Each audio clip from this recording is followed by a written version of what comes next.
जो उन्हें सही राह दिखाते हैं। मनु ने उत्तानपाद को उचित मार्ग दिखाया।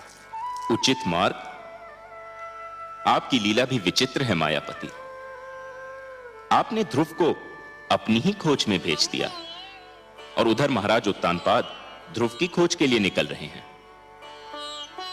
और इस बात को आपसे अच्छा और कौन जान सकता है कि ध्रुव का आप तक और उत्तानपाद का ध्रुव तक पहुंचना कितना कठिन है। कठिनाइयां ना हो तो मानव जाति में चुनौतियां स्वीकार करने की क्षमता ही समाप्त हो जाए। हर पग पर सरलता मिली तो मानव जीवन बहुत कठिन हो जाएगा देवर्षि। जूझने दीजिए उन दोनों को अपने संघर्षों से। उन्हें पता तो चले कि जीवन की कठिनाइयों से हर व्यक्ति को स्वयं ही उलझना पड़ता है और स्वयं ही उनके समाधान ढूंढने पड़ते हैं। वह तो ठीक है प्रभु, मुझे महाराज उत्तानपाद की चिंता नहीं है। वो तो ध्रुव की खोज में निकले हैं। ध्रुव किन मार्गों पर जा सकता है, किन क्षेत्रों में जा सकता है, इसका ज्ञान है उनको। उन्हें किसी मार्गदर्शक की आवश्यकता नहीं है। मुझे चिंता ध्रुव की है प्रभु। वो तो आपकी खोज में निकला है। उसे तो अपने नगर के मार्गों का ज्ञान नहीं है, तो फिर क्षीरसागर के मार्ग का क्या ज्ञान होगा प्रभु?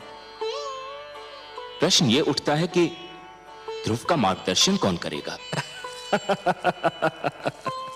आप करेंगे देवर्षि। ध्रुव का मार्गदर्शन आप करेंगे। मैं? हां, आप। वैसे भी सारे विश्व को विष्णु का पता तो आप ही बताते हैं। इन तीनों लोकों में आपसे बड़ा मार्गदर्शक और कौन हो सकता है मुनिवर? ध्रुव का मार्गदर्शन आप ही को करना होगा। आपका कथन मेरे लिए आदेश के समान है प्रभु। तो फिर अपना कार्य सिद्ध कीजिए। महादेवी लक्ष्मी भी व्याकुल हैं ध्रुव के लिए। उनकी अशांति दूर कीजिए। किंतु माता हैं कहां? माता है ना। ध्रुव का कष्ट उनसे सहन नहीं हो रहा था देवर्षि, इसलिए धरती पर गई हैं उसे भोजन कराने। परंतु समस्या यह है कि उसे तो भोजन की भूख ही नहीं है। उसे तो केवल हमारे दर्शन की प्यास है, और वह प्यास उसका मार्गदर्शन करके आप ही तृप्त कर सकते हैं मुनिवर। ठीक है प्रभु, यदि आप ये चाहते हैं कि आप भी मेरी परीक्षा लें तो ऐसा ही सही। मैं चेष्टा करूंगा कि ध्रुव उस मार्ग पर चले जो उसके लिए शुभ हो, मंगलमय हो। नारायण नारायण।